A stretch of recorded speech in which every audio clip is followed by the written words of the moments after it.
Makamu wa Rais wa Jamhuri ya Muungano wa Tanzania Daktari Emmanuel Nchimbi ameeleza kuwa hawezi kujiuzulu nafasi yake hadi pale wananchi wanapopata katiba mpya. Kauli hiyo ya kiongozi huyo wa ngazi ya juu serikalini imekuja wakati ambapo mjadala kuhusu mchakato wa mageuzi ya katiba na maboresho ya mfumo wa kisiasa ukiendelea kujadiliwa kwa upana nchini Tanzania. Makamu wa Rais wa Jamhuri ya Muungano wa Tanzania Emmanuel Nchimbi amesisitiza kuwa swala la katiba mpya ni jambo linaloguza moja kwa moja maslahi ya Watanzania wote na hivyo linahitaji kupewa uzito mkubwa na viongozi pamoja na mamlaka husika. Makamu wa Rais wa Jamhuri ya Muungano wa Tanzania amebainisha kuwa msimamo wake huo unalenga kutoa mwelekeo mpya na kuhakikisha kuwa mchakato wa katiba hauchukuliwi kama jambo la kawaida. Kiongozi huyo wa serikali ameeleza kuwa katiba mpya ni swala la kitaifa linalohusu kila mwananchi kuanzia kijijini hadi mjini na linaguza makundi yote ikiwemo wavuvi na wanyonge. Kwa mujibu wa Makamu wa Rais wa Jamhuri ya Muungano wa Tanzania Daktari Emmanuel Nchimbi, uongozi unapaswa kuwajibika kwa maslahi ya wananchi na kuweka kipaumbele katika kukamilisha sheria ya mama nchi. Mjadala wa mabadiliko ya katiba mpya nchini Tanzania una historia ndefu kuanzia kuundwa kwa tume ya Warioba mwaka wa 2011 ambapo kumekuwepo na vikao rasimu na majadiliano mbalimbali. Kila awamu ya uongozi imekuwa na mtazamo wake, huku baadhi ya viongozi wakipendekeza kuendeleza mchakato na wengine wakipendekeza kufanya maboresho na marekebisho madogo kwenye katiba ya sasa ya mwaka wa 1977. Kauli ya Makamu wa Rais wa Jamhuri ya Muungano wa Tanzania Daktari Emmanuel Nchimbi inaweka msisitizo kwenye haja ya kuwa na katiba inayokidhi matarajio ya sasa ya wananchi katika maeneo ya haki za binadamu, uchumi, mfumo wa uchaguzi, mgawanyo wa madaraka na teknolojia. Baada ya kauli hiyo ya Makamu wa Rais Daktari Emmanuel Nchimbi, wadau mbalimbali na wananchi wametoa maoni tofauti.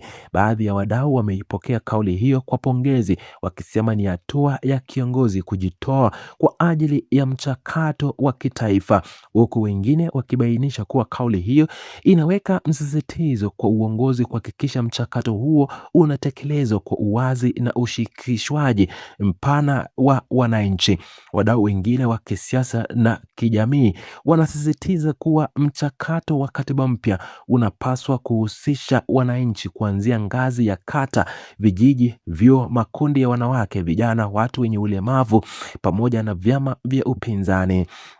Kwa upande mwingine kuna mitazamo inayoeleza kuwa mchakato huo umekuwa mrefu na umekuwa ukikabiliwa na changamoto za kifedha, kisiasa na kukosekana kwa maridhiano. Hata hivyo, kauli ya Makamu wa Rais wa Jamhuri ya Muungano wa Tanzania inatajwa na wachambuzi kuwa chachu inayoweza kuongeza hamasa kwa viongozi wengine, bunge na mashirika ya kiraia kushiriki kikamilifu katika kusukuma mbele ajenda hiyo.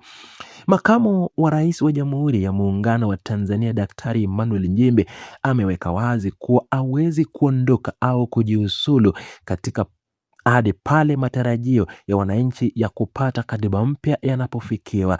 Kiongozi huyo wa ngazi ya juu amefafanua kuwa katiba ni mkataba kati ya wananchi na serikali yao na inapaswa kuwasilishwa na kuwakilisha ndoto na maadili ya taifa.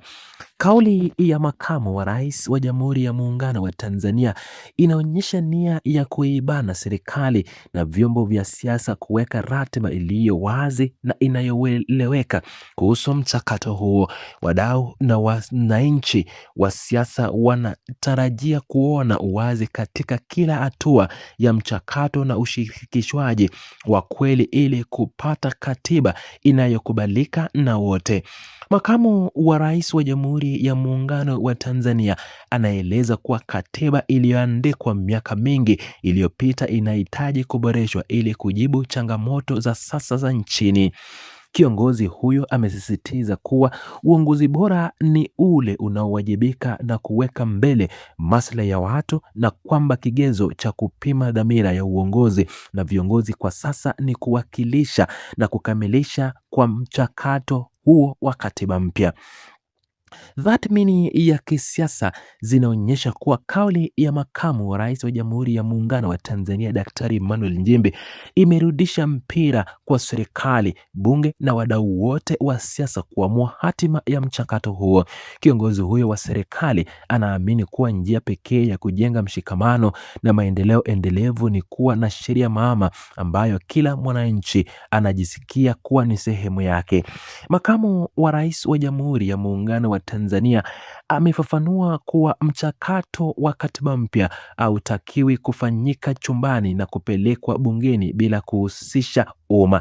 Kiongozi huyo amebainisha kuwa uhalali wa katiba unatokana na ushirikishwaji wa dhati wa makundi yote ya kijamii katika kutoa maoni yao na kuamua mfumo wa uongozi unaowafaa. Uamuzi huo wa Daktari Emmanuel Nchimbi unaweka wazi kuwa msimamo wake wa kutojiuzulu unalenga kuhakikisha ahadi na kiu ya Watanzania ya kupata katiba mpya inatimizwa kabla ya kukamilika kwa dhamana yake ya uongozi. Kiongozi huyo wa ngazi ya juu ya serikalini amebainisha kuwa katiba mpya ndiyo msingi wa kulinda haki, uhuru wa kujieleza na maendeleo ya kiuchumi ya taifa. Mjadala huo ulioanzishwa na makamu wa rais wa Jamhuri ya Muungano wa Tanzania Daktari Emmanuel Nchimbi unaendelea kuchukua nafasi kubwa katika vyombo vya habari na mitandao ya kijamii. Wananchi na viongozi wa pande zote wa kisiasa wanaendelea kutathmini kauli hiyo, huku wakisubiri hatua zitakazochukuliwa na serikali pamoja na bunge katika kuweka ratiba rasmi ya utekelezaji wa mchakato huo. Makamu wa rais wa Jamhuri ya Muungano wa Tanzania Emmanuel Nchimbi amesisitiza kuwa katiba iliyopo ya mwaka 1977 ingawa imefanyiwa maboresho mara kadhaa, inahitaji maboresho makubwa ili kuendana na mazingira ya sasa. Kiongozi huyo amebainisha kuwa majibu ya viongozi waliopo madarakani ni kuingia kwenye hatua za vitendo ili kuhakikisha wananchi hawakosi haki zao za msingi ya kupata sheria mama inayokidhi mahitaji yao. Katika maelezo yote, makamu wa rais wa Jamhuri ya Muungano wa Tanzania Daktari Emmanuel Nchimbi ameweka msisitizo kuwa hatima ya uongozi wake imeunganisha kikamilifu na utekelezaji wa mchakato wa katiba mpya. Kiongozi huyo wa serikali amebainisha kuwa ataendelea kusimamia msimamo huo ili kuhakikisha kuwa maslahi ya Watanzania yanalindwa na kufikiwa kupitia katiba mpya.